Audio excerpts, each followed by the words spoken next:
Thanks for joining us this week on the Theater Brothers podcast. Make sure to visit our website, theaterbrothers.org, where you can subscribe to the show in iTunes, Stitcher, or via RSS, so you'll never miss a show. While you're at it, if you found value in this show, we'd appreciate a rating on iTunes. Or if you'd simply tell a friend about the show, that would help us out too. A special thank you to Purple Planet for the music you've heard. The Theater Brothers creates a shared community of artists and audiences for the purposes of exploring the most profound issues of our lives and times. We believe the play watches the audience. The audience is necessary, and they are witness to what happens. And you get to be witness to us making that happen. The purpose of this podcast is to open up our process and let you in. We're peeling back the curtain, so to speak, and encouraging you to follow along, to ponder, prod, and question, to join us and criticize us if need be. Being a witness is no passive task and requires much from you. Are you up for the journey? Be sure to tune in next week for our next journey.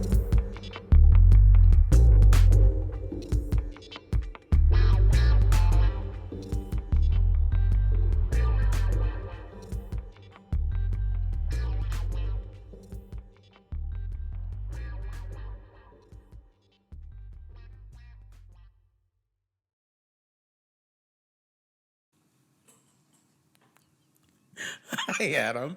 Hi, Budi. How you going? I'm all right. How are you? I'm very good. I'm very good. Wow. Well, yeah, I'm living the country life. I'm a country bride now. You're a country bumpkin. I'm a queenie? Country bumpkin. Not on this end, honey. Not with all these stars, honey. Not with all these stars. Oh, I don't see a bumpkin. I don't see a... Oh, my God. What do you think? What? I don't have my hair anymore. I don't see a bumpkin. I'm doing hairography with no hair. Yeah. That's how you know I'm not a bumpkin. Why do you think bumpkin is a derogatory term? I used it lovingly. I think you need to Google. Bumpkin is not an endearing word. It is if I take it back. What is Google?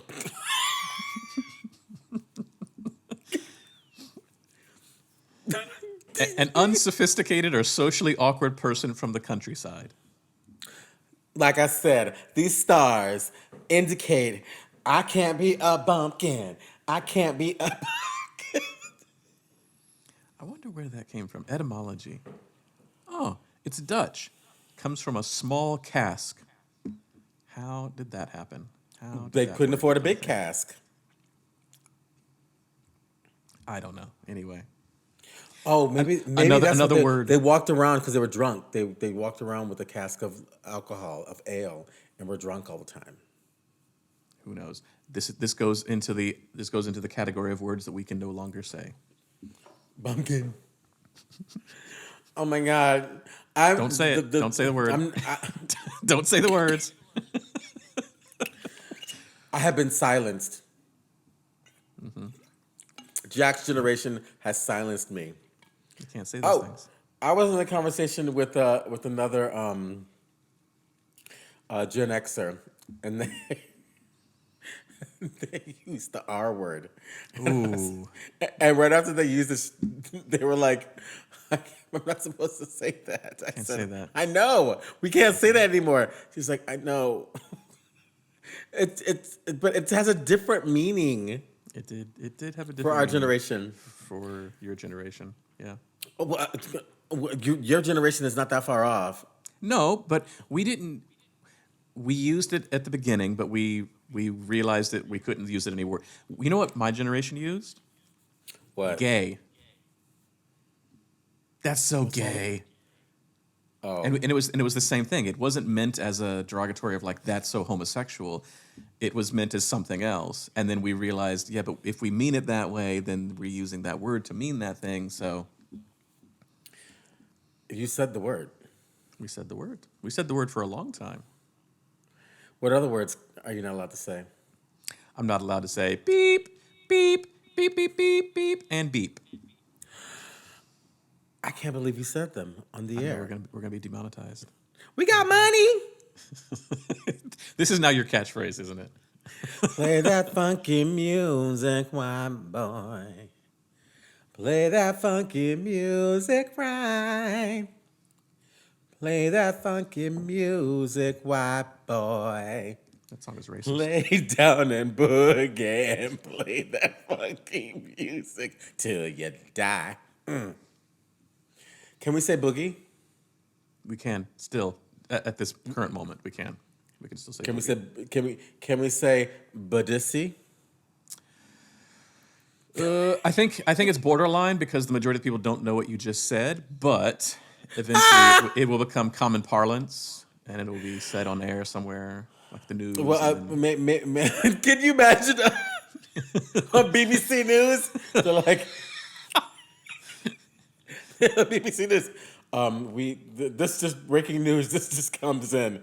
They bum rush a house, and the person standing at the door said, "I was doing fine until I walked in, and it smelled like Badussy." Why was the BBC reporter not British, and then why was the person that they were reporting on also not British? Why is the BBC interested in this story? because okay. Yeah, come on. You know, I was taken aback. I was taken aback.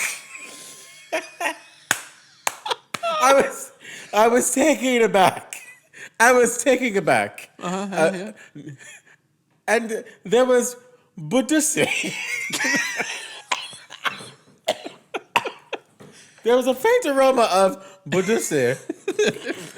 Wafting through the air was a faint aroma of Budusi. Do you know what Budusi is? Neither do I. But it has a very distinct aroma. The melange. It smells like Egypt. Oh, God. What's the smell of Egypt? Tobacco armpit rotisserie chicken.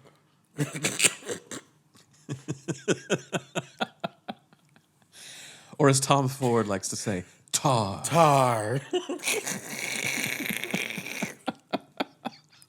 The latest from Tom Ford. Tar. Tar. No, it should be like tar. The latest from Egypt. Straight from Egypt. Tar. There we go. It also reminds me, it makes me think of afterbirth. What city smells like afterbirth?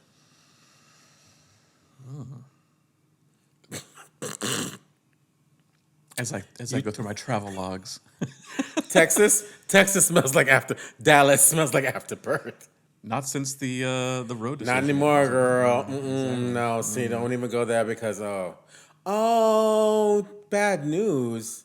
Bad news. I was really speaking of bad news. Sorry to change the mood, Yeah.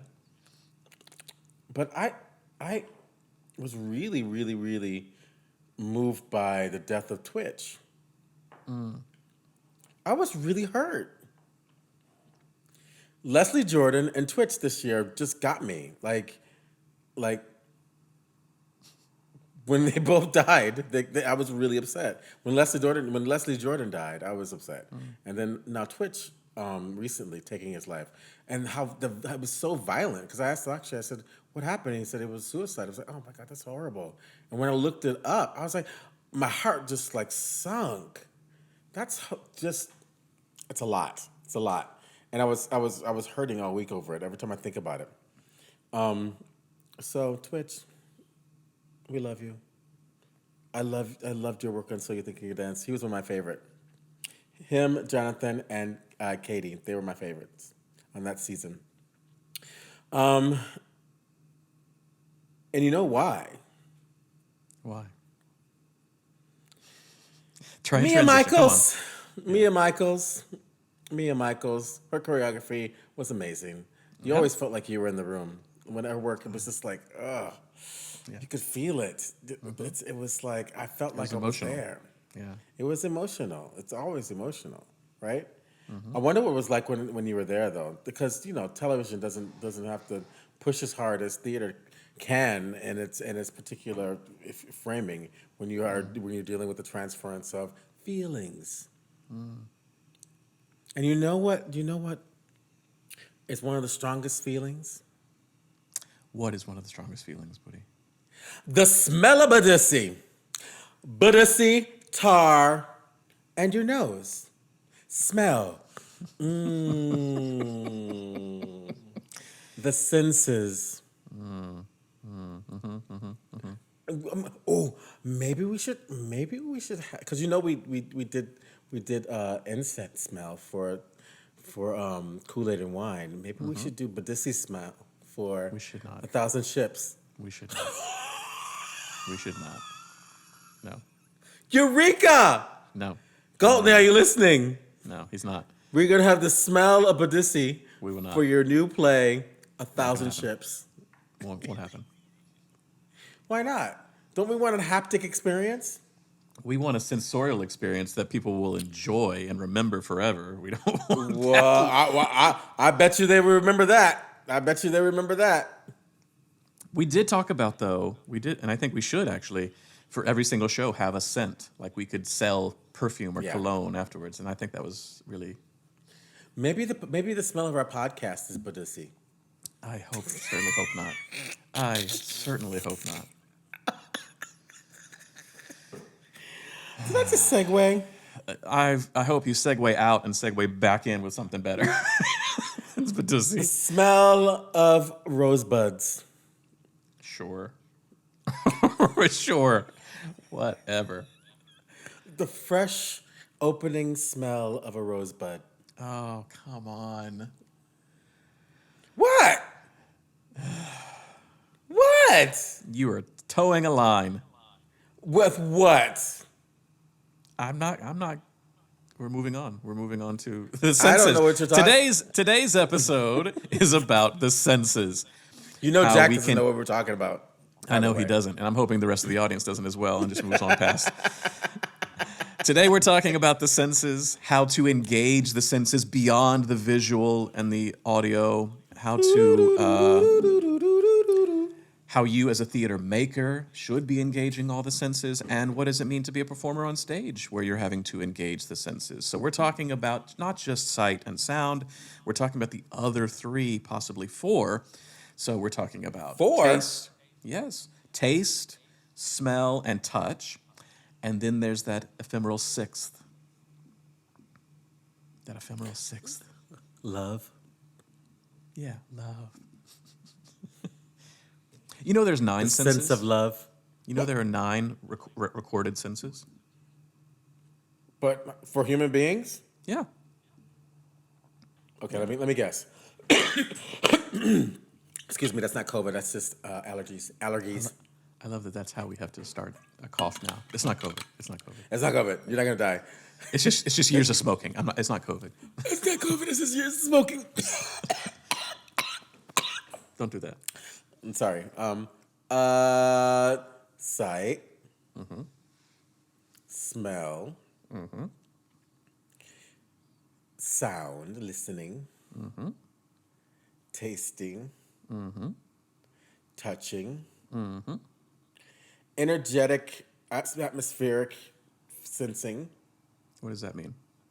Like, if we're in a room and someone walks in and they're in a bad mood and they're trying to act like they're in a bad mood, but you can feel it and sense it.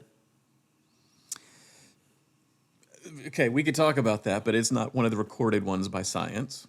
Well, I record it all the time because oh my God, I'm sorry, I have to segue into another thing. Just for a second, we'll come back. I was talking to the writers group about the 8 Years Left writers group, and I was talking about how I never did jury duty. And then I was like, oh yeah, I did do jury duty once.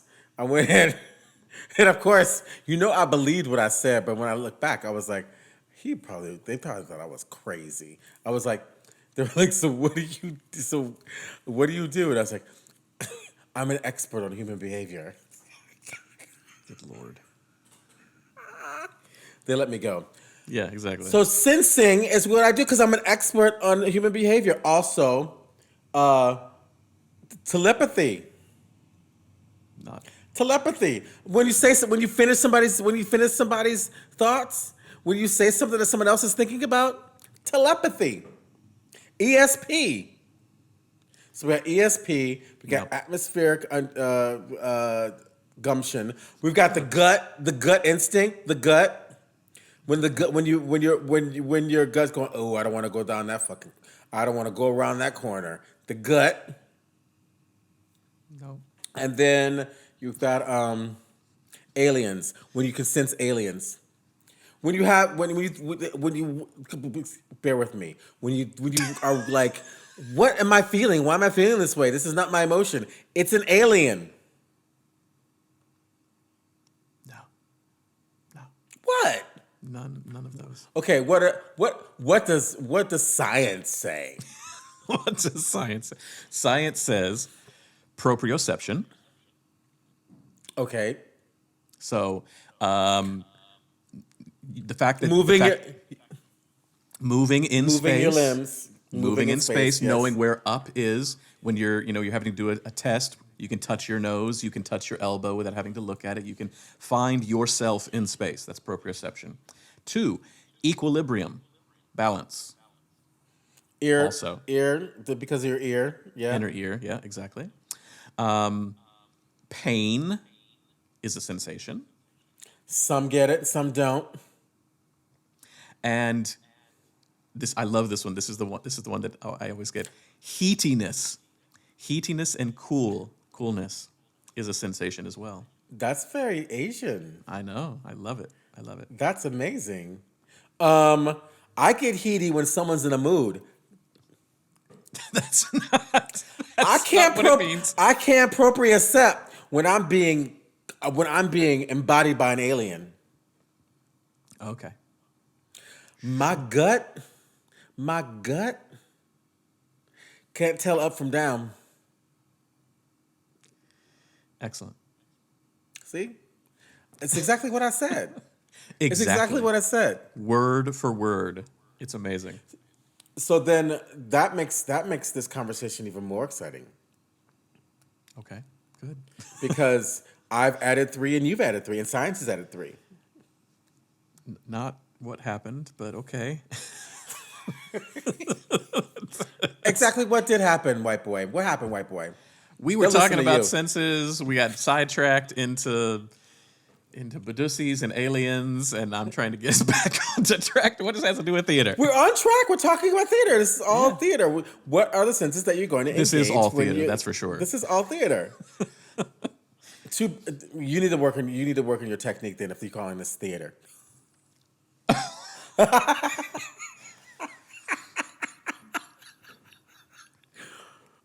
Adam.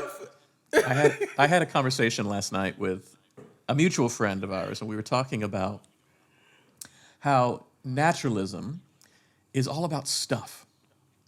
Like when you're doing naturalistic, realistic plays, it's always about having stuff and trying to make it as real as possible, which then makes it even more fake than if you had not had those things to begin with. So it's trying to show you all the visual and auditory things that make this real. But when they do that, they actually leave out the other senses, thereby making it more fake. Yeah. And I was saying that naturalism and realism is about convenience. What does realism do? What is the difference between naturalism and realism for our listeners, Adam? So naturalism is, it's slice of life. It's like, it may as well just be documentary is what naturalism is. Whereas realism is a recognized branch away from that, saying, well, we can't do it exactly in real time, exactly in the space. It is like naturalism light in that respect. But I'm using them interchangeably because of them. We say zero. Yeah. Naturalism zero. Naturalism zero. But I'm using them interchangeably because of the materiality of both of those things, that they rely so heavily on sight and so heavily on sound, with the near exception of all the other senses. And I was saying that the problem that I'm seeing with theater is that we, and society in general, is convenience. We want to make everything convenient for everybody. So we prepackage this naturalistic, realistic play with all the things already pre-made for the audience, so they don't have to think. They have to sit back and they can sit back and not think. They don't have to engage imaginatively, because everything that they say, I see, and everything that they mention, I hear. And then I don't engage sensorially with anything else. But all the best theater that we know of engages multiple senses, if not all of the senses. And that's what makes real good theater real good theater. So, what's your favorite sense outside of sight?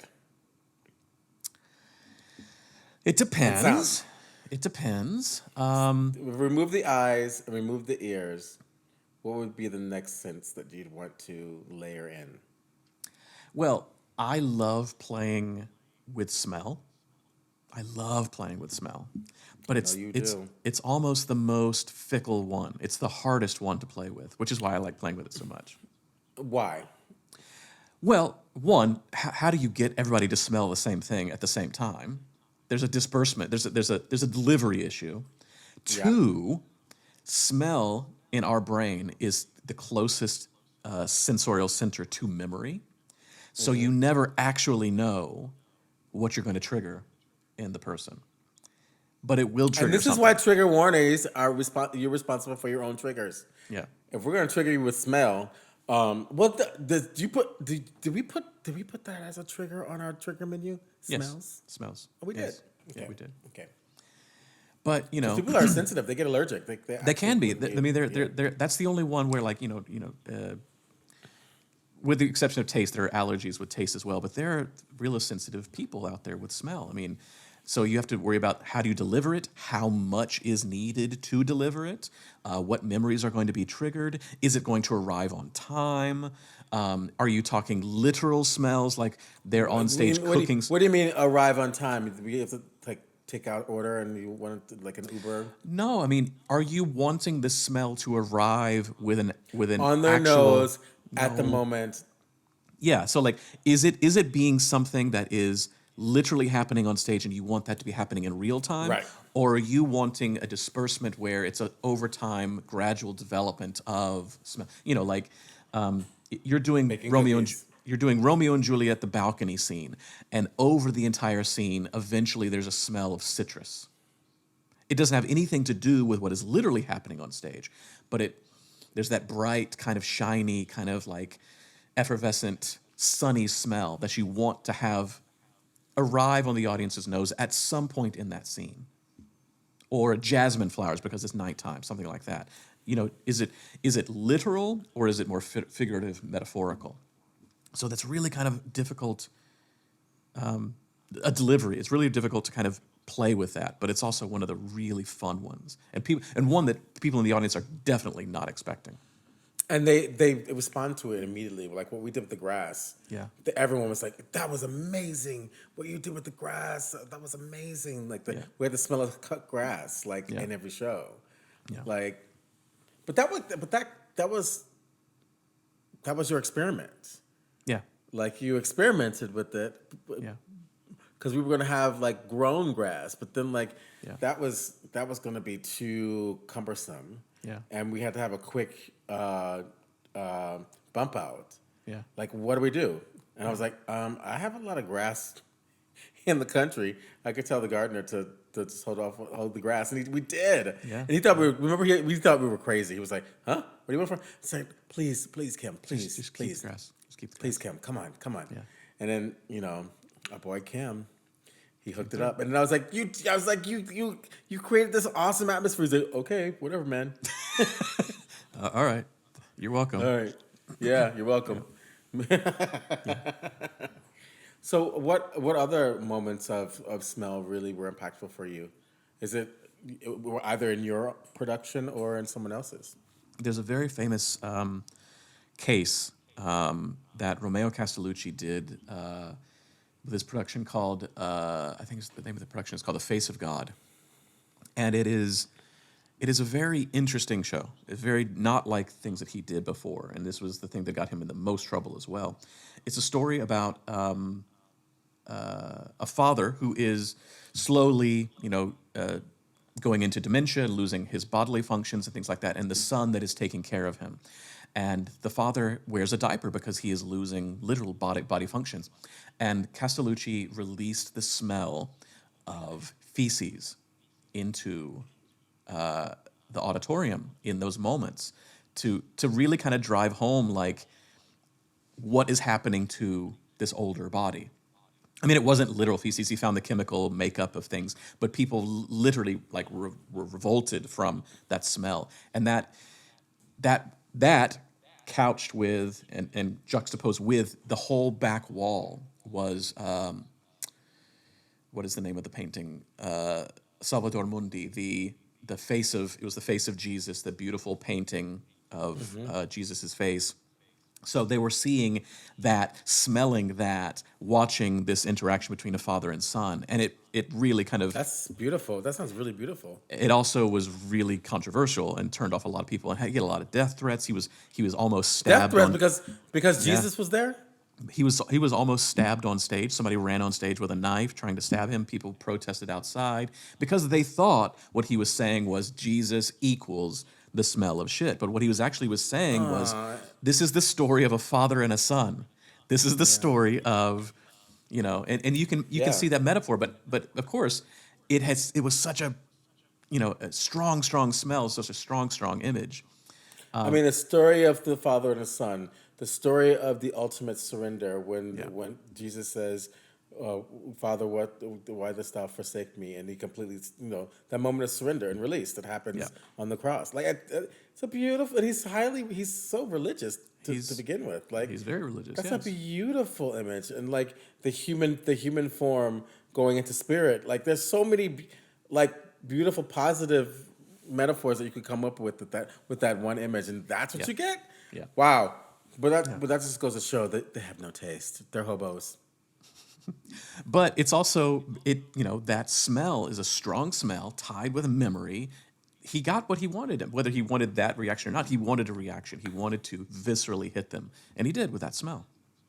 So yeah, I think death and bodily functions are something that is the trauma and shame around that for Western people is just it's still insane. so taboo. It's so taboo. It's insane. Yeah. Because we're not supposed to look at it, smell it, or be around it. Yeah, exactly. Yeah. we're so, disconnected from it. All right, so taste. Taste, my second favorite. I love food. You know this about me, just in general as a human being.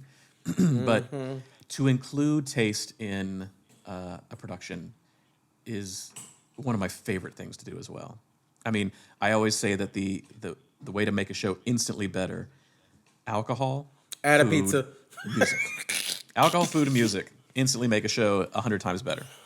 Yeah, it's true. It's true. Yeah. Like dinner theater. Yeah, but no. I mean, it's not dinner theater.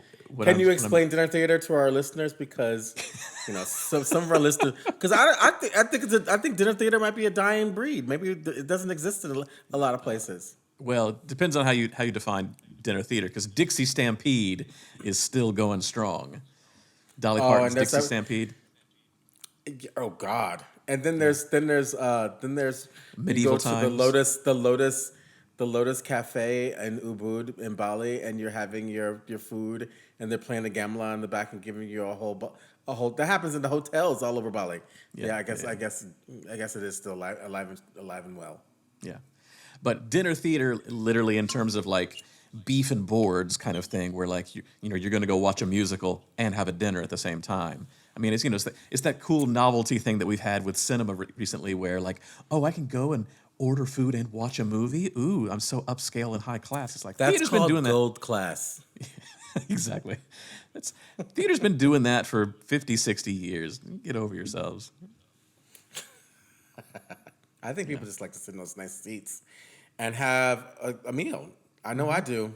Mm-hmm. I prefer to go to a gold class viewing of anything. Once you've gone gold class, why go back? Exactly. Trust. All right, so okay. Here's one. Oh my God! I'm having another moment. Touch. Touch. This is the hard one. This is the one that I think has been avoided the most, and I think it's actually. I think I'm hoping there's a form of theater that's heading in this direction.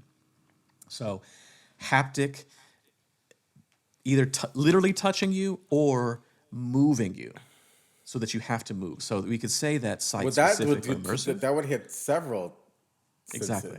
Yeah. So site-specific and immersive is the closest that is coming to this. Right. So you have Adrian Howells.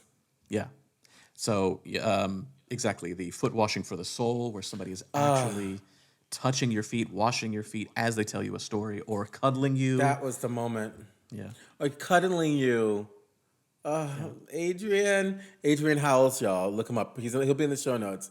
He was another one of our great artists that took his life. And it was his suicide was more of a performance, which was insane. And he's so great. He was so wild. And brilliant, you know. And he was the one who taught us it's allowed. It's allowed. Even this is allowed. Yeah. Yeah. Yeah. That's why I was having my moment. I was like, oh, touch. It's interesting because it also made me touch myself, like touch my heart and want to have contact with touch because he was ahead of so many people when it came to having protocols for intimacy because that was all of his whole work was about intimacy. Yeah. You know? Yeah. It's a difficult thing, touch, because it is. I mean, are you having a one-to-one experience, or how do you have touch when you're dealing with hundreds of people, and how do you deal with the safety and the intimacy of that? Of like, do I touch a stranger next to me, or does a stranger touch me? We, in my recent production, the Sustainable Theater production, we started with touch. So instead of actually I've got it right here, surprisingly enough. So instead of a program. I gave everybody a leaf. Oh. And so there was a moment where we asked them to close their eyes. And this was the biggest kind of most like controversial moment for everybody to say, like, you're going to start a play with your eyes closed. And for 10 minutes their eyes are closed. And they're just feeling this leaf. And we're taking them on a story. And the touch, the tactile nature of feeling this leaf was important. And I wanted their eyes closed for this experience. And I thought, are they going to keep their eyes closed for 10 minutes? Are they really going to do it? And they did. And everybody says at the end that was the most important moment, that they would not have been able to listen to what everything came afterwards if we had not started with that. So it may be a thing where not everybody gets to experience the exact same thing, but an individual experience inside of a group effort could be the thing of touch. Well, I think it's brilliant because you remove a sense, and the one that's dominant, which is your eyes, it automatically increases all the other senses. Yeah. Like it has to. That's what we're designed to do. Like you lose a sense, the other ones get stronger. Yeah. Why blind people have a better sense of touch and hearing and smelling and sensing. They actually can see. Yeah. Okay, so then sound, sight, touch, smell, taste, proprioception. Proprioception, well, again, I think that has to do with immersive and site-specific theater because it needs you to be moving in a sense. I mean, very rarely we fall into the play and we take place over there, and it's only when we have somebody cough or we hear the crinkle of a candy being unwrapped or somebody talking where we're thrust back into our space as an audience member. But I think we can play with that inside and outsideness of I am there in the play, but I am also here in the audience as well. And it's about constantly kind of breaking that fiction, breaking that narrative. Well, the only time that we actually have proprioception and standardized plays is the intermission interval. Right. Right. Exactly. But I mean, I think what I'm talking about is the literal proprioception of having to get up and move, twisting the body and having to look. Yeah. Yeah. But there's also, I think, a more subtle metaphorical proprioception that can happen as well, of saying, like I was saying, we fall into the play. I am the protagonist. I am trying to figure out these things. But at the same time, we can also kind of back and become more objective in a Brechtian sense of saying, like, what would I do if I were in that situation? Why do I think they're doing that thing? It becomes more a kind of a lean forward, lean back proprioception of, I am there, but I am also me. I'm also here. I am also audience. I'm also community. I am also civic. What does that play have to do with my time and my time period? It's not just about that family. It's also about the family of humanity as well. So there's a metaphorical proprioception that I think we can also play with on top of the literal proprioception of moving and actually moving people. Get them up and move. I mean, 2 hours of sitting, we sit so much all day long. Why would we want to have them pay to come and sit more? We do. We do. Okay. Buoyancy. Equilibrium? Same groceries. Well, again, I think there is the literal equilibrium, which I think we can also play with in a haptic sense of moving people around. I mean,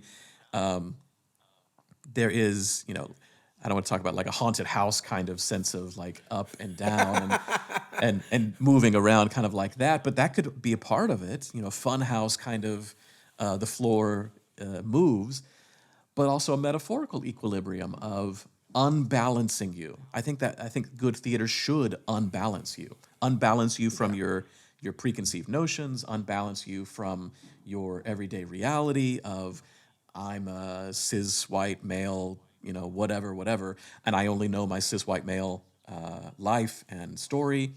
Unbalance me to give me a story of somebody that is not me, so that I can understand, if only briefly, what it is to step into those shoes. Unbalance me metaphorically, philosophically, in terms of things that I think. Can I, for a moment, understand the other politically or morally? Can I be a devil's advocate, and can I go, I don't agree with it, but I understand where they're coming from. I understand why they believe the things that they believe. And I think that's really hard right now in our society to hold that space of going, I don't agree with it. I think they're going about it wrong, but I know why they think the way that they think. And I know where it comes from, and I know what is supporting it. Okay, so then the next one would be balance. Same.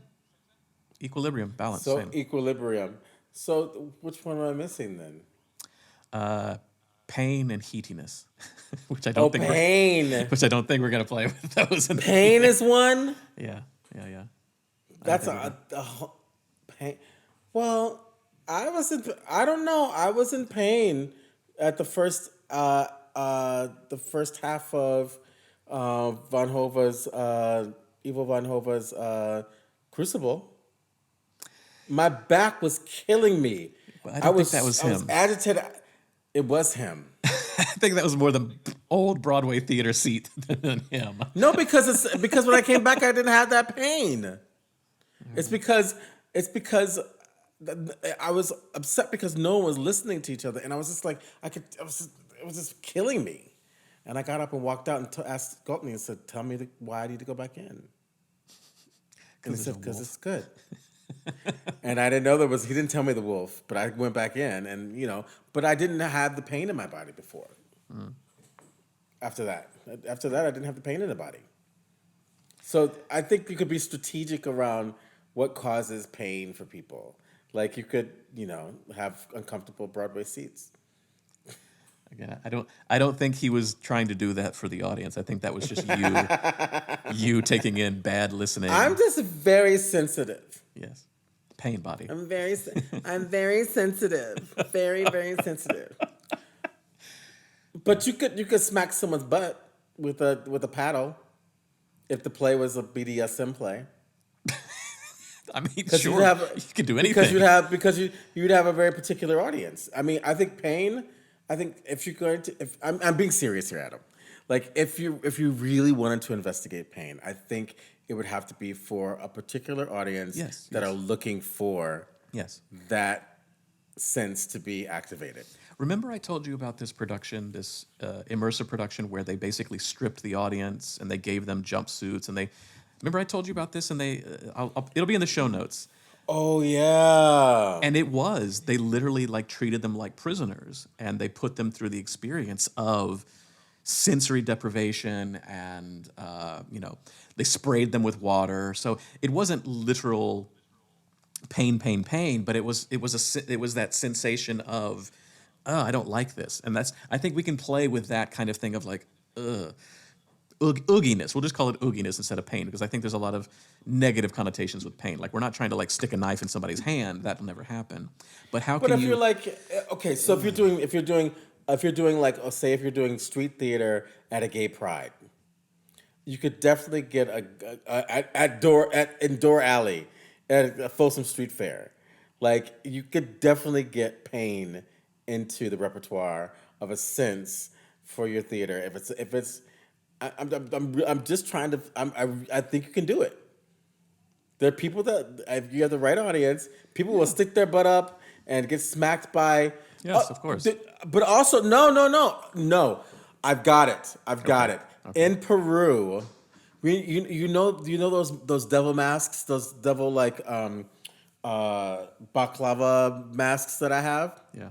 That comes from a very particular festival in Peru, in Lima, that they're on stilts and they're all dressed like devils, and they have these whips and they're whipping people with them. They're devils and they're whipping people in the audience.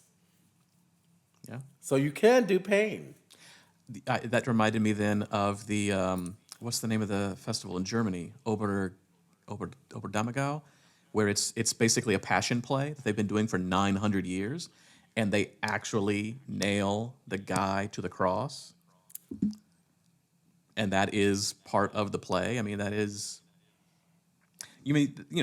We're basically starting to get into where theater ends and ritual begins because you could say like Or fetish begins.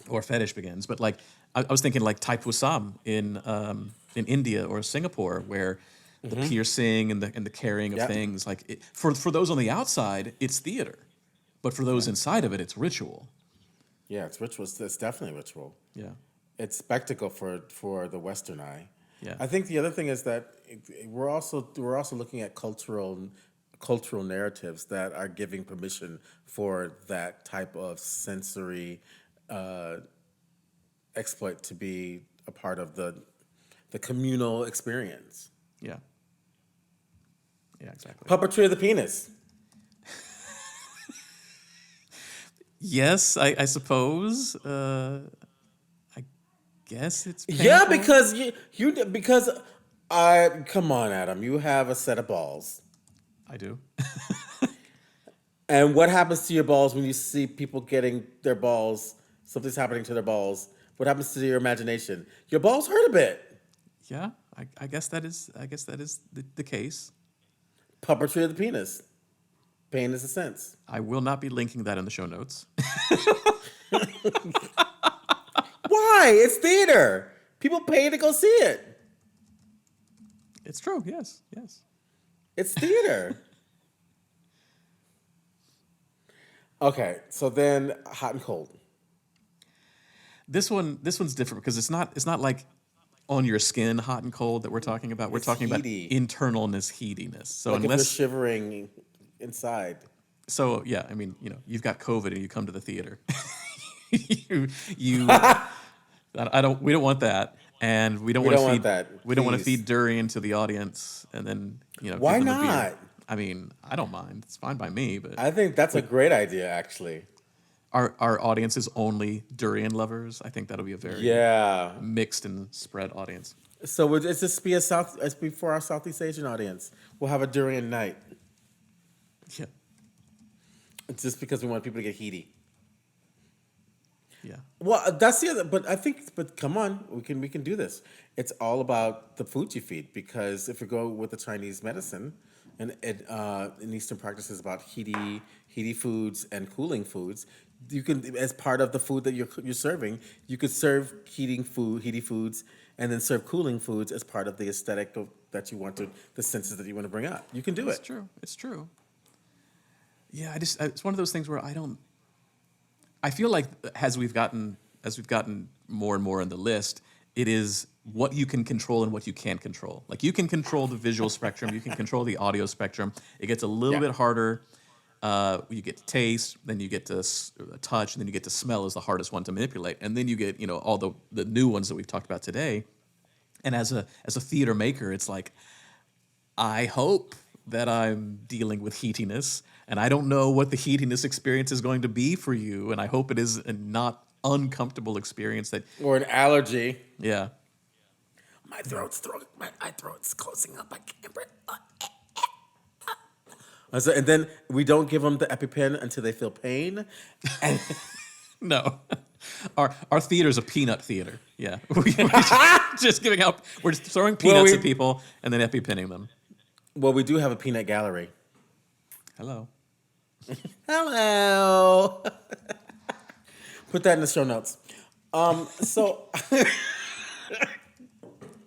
all right. So, if you were to, here's your challenge. If you were to direct, I'm gonna give you a hard one. If you were to direct Hedda Gabler, Okay. and you have to use all 9 senses, Okay. how would you do it? I'm just going to focus on one moment. I'm going to focus on the end. Okay. I'm going to focus the on gun. the gun. Yeah. So visual is already taken care of. We'll just say that the visual is taken care of. The sound of the gun is taken care of. Is that a thing that is reverberated around? Is it how much gun can that gun be? Like I don't want this gun. I mean, this is a thing. It's a thing of like, if you're in America, the sound of gunfire it's ubiquitous. We see it in movies. We hear it sometimes even in the streets. But like in other countries, you may have gone your entire life and not really heard a gunshot in real life. And that's the problem with doing guns in other countries, because they go like bazooka Yeah. for a gun, Yeah. and it's So- really annoying. So I would want to figure out what I want the level of this sound of this gun to be. Do I want to overload this gun and make it really kind of stick in your ears, like 357 Magnum cannon kind of sound, or just is it? I don't think I want a pop gun sound because that would undercut what has just happened. Yeah, I don't want people to laugh. Then you have the Oh my smell. God! Can you imagine? And like a can. sign comes out that says Yeah. "bang." Yeah, exactly. I'm sure somebody's done it, thinking that they were unique and smart or whatever. You have this. Then you have the smell of gunpowder. You have the smell of a firearm. Oh, that's a good one. That's good. I like that. I like that one. I also think you can play with the smell of blood. That kind of irony smell of the the brain, the blood matter being splattered on the wall. Again, another visual sense, and this time of it streaking down the wall as well. Her body streaking down the wall. I think you would have to front load taste beforehand. So again, you would have something that is irony, like you'd give like a steak, or what is the new Impossible Burger hemoglobin kind of thing where it's kind of that kind of irony taste. To then it would have to carry throughout the entire play until the very end. Then you have that iron smell, and then that. So would kind you of, serve them burgers just before? possibly really bloody burgers? Ugh. Yeah. And then a haptic. I mean, you get into that thing of like, I don't want to make like a roller coaster ride where like, the seats move kind of thing. But speaking of, so I saw I saw Black Panther 2 in a 4D theater here in Cairo. What's a 4D? Well, the seats move and they spray water on your face, and there's wind blowing, and they sprayed water on you. They sprayed water. When they went into the water. Yeah. And Do they have a person that does it? Do they have a person that stands? It's all mechanized. It literally is like a roller coaster. Like the entire movie, I was like doing this, moving around, and then it would stop. It'd be calm, and then something explosion would happen. They would air fans, and I thought, I wish we had a camera on you. Yeah, well, we do. The YouTube audience will see what the hell is happening. But I just kept on thinking, like, what is this experience that people who wanted this? Who thought this is going to be the game changer for cinema? Like this. I was the only person in that theater that day, by the way. So it's just me by myself enjoying this experience of being blown water and air in the face. I think they and things sent it touching to me. Egypt because they were the only ones that would buy it. Maybe that was the case. But that's Or not. maybe they're testing it out in Egypt. But that's not what we're asking for when we talk about movement. So I'd have to think about how to engage them with touch. If you serve burgers, they'd have to get up and reach out and grab and put toppings on. Well, so that's what I would do then. I would not have it served at their seat. I would have them all come and sit at a table in the house. And then there's that community table. I would make the table really nice wood, reclaimed wood kind of thing, so that there's that tactile sense that you have to do while eating in the house that is going to eventually be the murder scene or the homicide scene. Yeah. And heaty. I guess we give them durian. I don't know. I don't know. Ew. We talk about like durian and not hamburgers. liking your audience. Yeah, exactly. Durian burgers. Give them like a durian mayonnaise. Ew. Durian mayo. We know this. Durian products are not good. Durian on its own is Not at all. delicious. That was our first attempt, and we failed miserably. Good Durian old KL. chocolate. Durian chocolate was not good. Durian white chocolate. Durian white chocolate was the worst. Yeah. Well, I think it's time for provocations. What do you think, so Adam? too. I think so too. Yeah. Oh, I guess we'll have to read the question on our next podcast. Yeah.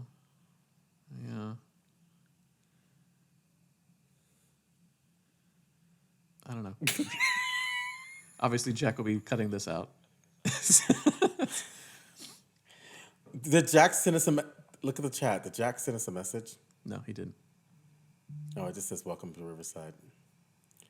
All right, so Our next podcast is an age away, is what he is saying. I know.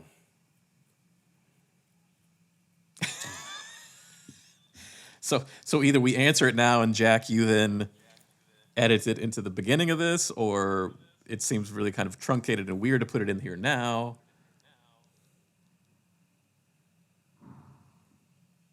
Are we podcasting one more time? No, not until the new year. We're 3 in the bag right now. He'll be fine. They'll be fine. Whatever their gender is, be fine because there's nothing to do. It's the holidays. It's true. Okay.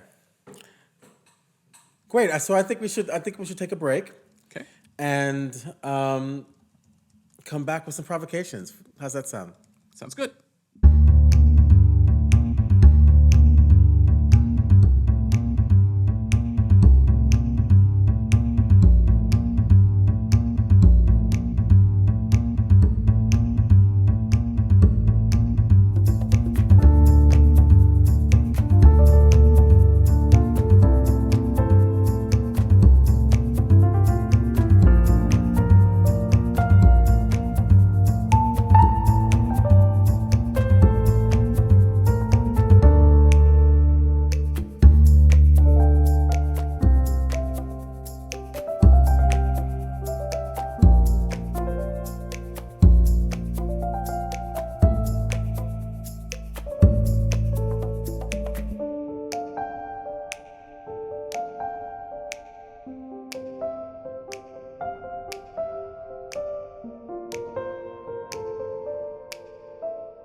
Wow. That was definitely stereo jazz sounds. That was definitely stereo jazz sounds. Wait. Adam, Yo. you got some provocations? Yeah, I mean, experiment, folks. Play. Don't, Yeah. you know, that we forget that rehearsal is kind of our laboratory. And it's not just the laboratory for the actor. It should also be the laboratory for all theater makers as well. Why wait until tech to see if that thing's going to work? Because then you're out of time. You're out of time. Well, that happens every time, right? It happens every single time. They wait till tech and they go, we'll fix that in tech. It's like, we'll fix it in post. No, we'll fix it right now. We'll fix it. Yeah, let's fix it right now. So play, experiment. Play, I mean, especially with smell. If you're going to play with smell, it's going to take a lot of experimentation. How long were we there at that we were there for like 2 hours, weren't we? 2.5 hours trying to find that smell. And Jack was waiting for us for like forever. Jack was like, what is taking y'all so long? It's like, fragrance takes time, Jack. Yeah. And that was just trying to find the smell. Then we had to figure out how to disperse it. Then we had to figure out and it took us 2 days for us to realize, we got to spray every single thing 3 times. Yeah. Yeah. So we had to play. Yeah. So my provocation to you is to play, to find out and save time in rehearsal, or before you even get into rehearsal, you've got free time on your own. Play now. Figure out what can I do taste wise? What can I do smell wise? What can I do touch wise that I want to bring into rehearsal, and then play with other artists to see what they can do to it. It's moment work. Yeah. It's just moment work. Yeah. That's all you're trying to do. Yeah. And my provocation is to do what Adam and I just did. Pick a scene and figure out how you would use all the senses. Yeah. And have fun with it. Yeah. Make it a game. Make it a telephone game. Then I would do this. What would you do? The sound of bacon. The sound of bacon. The smell of bacon. The sound of a cat. The sound of a cat. It's like the Wonder Twins. Shape of an eel. Shape of an eel? Shape of an eel. Essence of a bird. Exactly, yes. That scene was delicious. It had essence of bird. Ooh, that was a very good play. Did you get essence of dog meat, or was it? Oh my! Oh, yes. Did you? It had a sousance of dog meat. That reminds me of when Akshay's best friend was in Southeast Asia, not Southeast. Let's narrow it down. Indonesia and fucking hell. It was in this general region of the planet. It was in Asia, and she was like, and it was at one of the kind of like very rural, like very deep parts of Indonesia where they eat dogs and cats and bats and rats and starfish. They eat everything, right? Mm-hmm. And so she went to this auntie and was like, what does bat taste like? And she's like, tastes like rat. Yes. Yes. That play gives me the sense of rat, but it tastes like bat. And how will we know that these things out of Marple? How will we know? They're going to go to speakpipe.com/theater of others. Again, speakpipe.com/theater of others, theater with an R-E, theater of others, all one word. They can leave a 90-second voice message there. We'll play it on air. Just 90 seconds? 90 seconds. So if that's not enough time, podcast@theaterofothers.com. They can leave us an email there. They could even show us pictures or videos of all of their experiments. We take pictures, videos, we take experiments. We take experiments. We take experiments. We take video, we take experiments, we take Venmo, we take PayPal, we take anything. Of course, you could even share on Instagram, Facebook, or our website. Subscribe, and share. That's right. And you've already said the key word there. What should they be doing? Subscribe. I am a Theater of Others robot. We ask you to subscribe. Yeah. Yeah. Yep. And if you really like us, you can do what my Uber driver does. Gives me 5 stars.